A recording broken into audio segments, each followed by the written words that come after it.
All right, another way to do a principle of design that would be maybe a little bit on the easier side, but can still get some really cool results is by using our symmetry tool. So when we do this, we probably want to start on a blank layer. So I'm just gonna make sure I'm clicking on my blank layer, and then you'll need your brush tool for this. Remember, when you're choosing your brush tool, you want to choose the one that is like just simply your brush tool. It's B as in brush tool. There are other things that look like brushes on here. We want the very simple one. Then once you have your brush tool and you're on like the size that you want it to be with a hard round pressure size, the next thing that you want to do is find this butterfly that's located to the right of the screen in terms of the tools, and then click on that.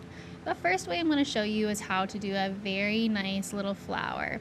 So we're going to choose that mandala option, and then we're going to choose 10. Okay, so that's like the highest amount you can go. If you were to choose radial, let's see, I think the highest, okay, is like 12, which is going to give you a very similar effect. But yeah, so mandala and then 10.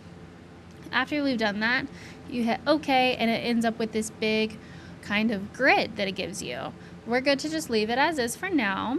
And then this grid, think of each of these as lines of symmetry. And then what the brush tool and the symmetry tool will do is it will mimic where we make a mark for where it will need to copy it on the other page. Show you what that looks like. Ah, very nice. So we got like a nice, like easy flower. Doesn't look complete yet though. So I'm gonna make a new layer, and then I'm gonna take this symmetry tool and I'm gonna hit transform symmetry. Once I go there, I can rotate the thing into the blocks.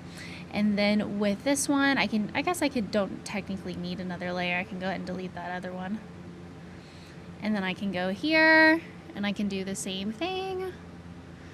Right? But if you continue to go through, it will, make a nice little flower, right? And so now, once we've got like that nice little flower, I can turn off my symmetry tool, and I have this, which does look like something that could happen in nature, though maybe not exactly. And then I can move it around, and it's like one solid thing.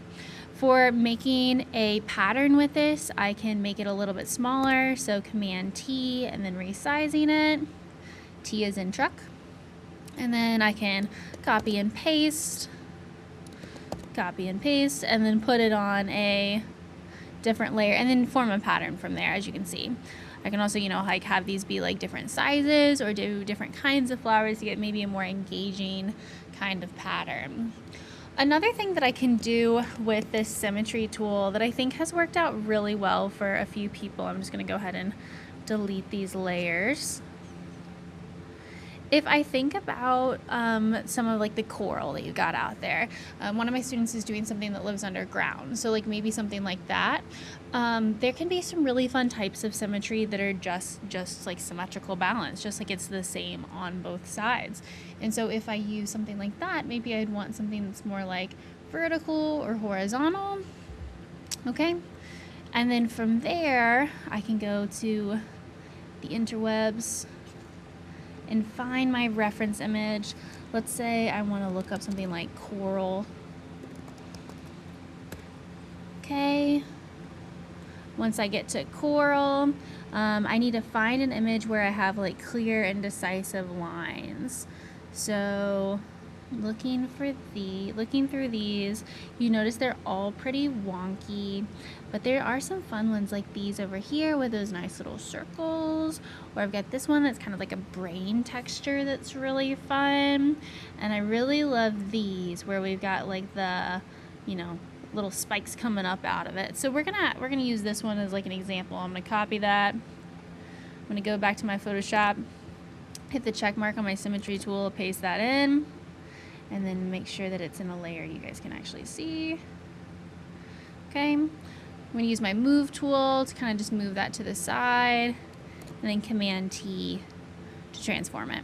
So it's nice to have an image for like inspiration, but in truth, you really don't need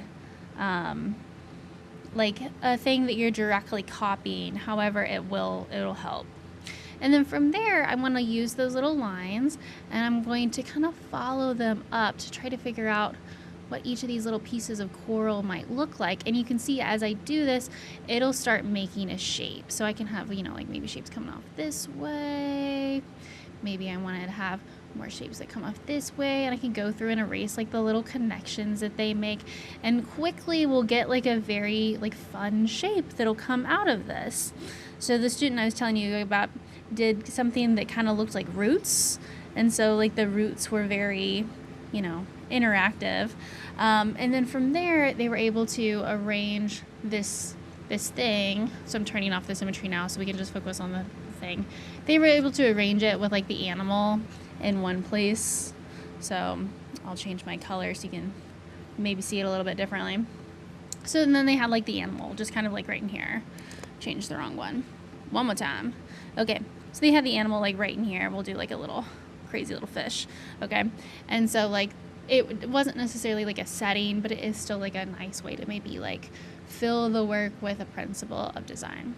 So that's probably the easier option if you're interested in doing something more like that and are struggling getting your plants to look just right.